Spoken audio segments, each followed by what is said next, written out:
Avant de commencer la vidéo, je voulais déjà dans un premier temps vous remercier et aussi vous dire, voilà, n'hésitez pas à vous abonner à la chaîne puisque oui, on est de plus en plus nombreux chaque semaine et c'est gratifiant, j'ai envie de dire, mais premier degré, je voulais vous remercier parce que c'est toujours sympa de voir voilà, les abonnés qui augmentent, les vues également, donc un grand merci à vous. Évidemment, bonjour à toutes et à tous, je suis très content de vous retrouver pour une nouvelle vidéo.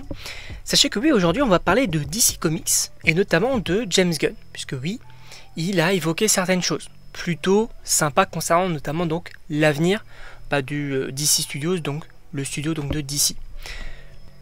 Sachez que oui, donc la semaine dernière, on avait notamment parlé de du nouveau projet donc Wonder Woman. On avait parlé, voilà, c'était en préparation.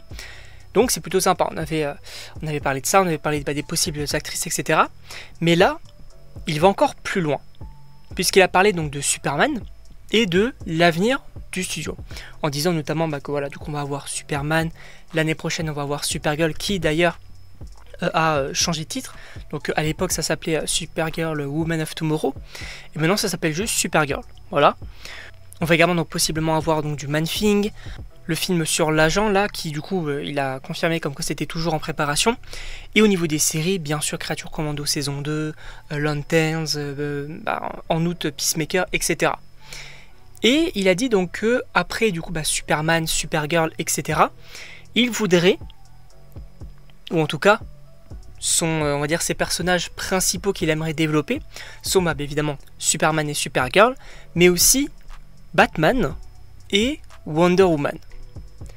Et là c'est assez intéressant parce que déjà on peut réévoquer vite fait Wonder Woman. Voilà, donc un film est en préparation avec possiblement, on imagine clairement un recast, donc ça peut être plutôt sympa. On évoque du Rachel Zegler, également du Adria Arjona, etc. Donc c'est plutôt sympa.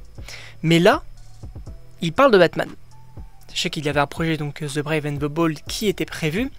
Moi j'étais quand même assez intéressé, mais je me disais bon, si on va repartir encore une fois sur un Batman qui est déjà un peu vieillissant, ou en tout cas qui a déjà vécu des choses, ça me fait un peu penser à Ben Affleck et pour moi c'était un petit peu dommage. Là où j'aurais aimé qu'on parte sur un petit peu comme The Batman finalement, un Batman qui débute, et comme Superman aussi. Ça aurait été plus ou moins, en tout cas ça m'aurait plus ou moins plu, je pense. Après, il faut rappeler qu'avec The Batman, il y a toujours ce côté un peu flou de est-ce que The Batman peut être intégré à cet univers ou pas.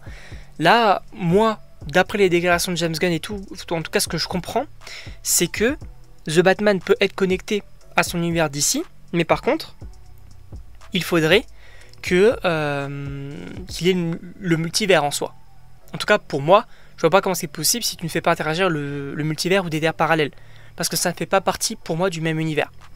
Là où, après avec son Batman, c'est vrai qu'il y avait le côté du Robin et tout, donc un Batman déjà adulte et tout, bon, pourquoi pas, mais à voir où ça va aller. En tout cas, l'information principale qu'il faut retenir, c'est que voilà, il veut développer Superman, Supergirl, Batman et Wonder Woman, ce qui est totalement logique. Alors, certains vont peut-être me parler d'autres membres de DC, notamment Flash, Green Lantern, où sont ces personnages-là. Je vous rappelle quand même que au niveau de Green Lantern, par exemple, on avait eu le film avec Ryan Reynolds. Bon, le film n'a pas plu en fait. Bon, le film est mauvais, qu'on se dise clairement. Et en plus de ça, faut rappeler que on a la série Lanterns, donc il va possiblement demander moins de budget, donc pour introduire tout ça. Et je pense que selon les retours, on pourrait avoir un futur projet au cinéma de Green Lantern. En tout cas, ça serait intéressant, puisque d'après ce que j'ai compris, le lore est assez riche en réalité. Et concernant Flash, on a eu The Flash qui a bidé en 2023. Bon, je pense pas qu'on va revoir de Flash trop tôt non plus. Après, il y a ce côté de pareil, il va falloir relancer tout ça, prendre un nouvel acteur, une nouvelle histoire et tout, donc peut-être que ça peut réintéresser. En tout cas, je ne sais pas ce que vous en pensez, mais évidemment n'hésitez pas à me le dire dans les commentaires si vous êtes chaud ou non, déjà pas pour le film Superman, pour les prochains projets du DC Studios. Moi personnellement oui, c'est vrai que Superman je pense que je vais énormément apprécier, et je pense que son univers d'ici là, je pense que je vais beaucoup aimer. En tout cas, n'hésitez pas donc à me donner un petit peu vos avis dans les commentaires, et donc on se retrouve pour une prochaine vidéo.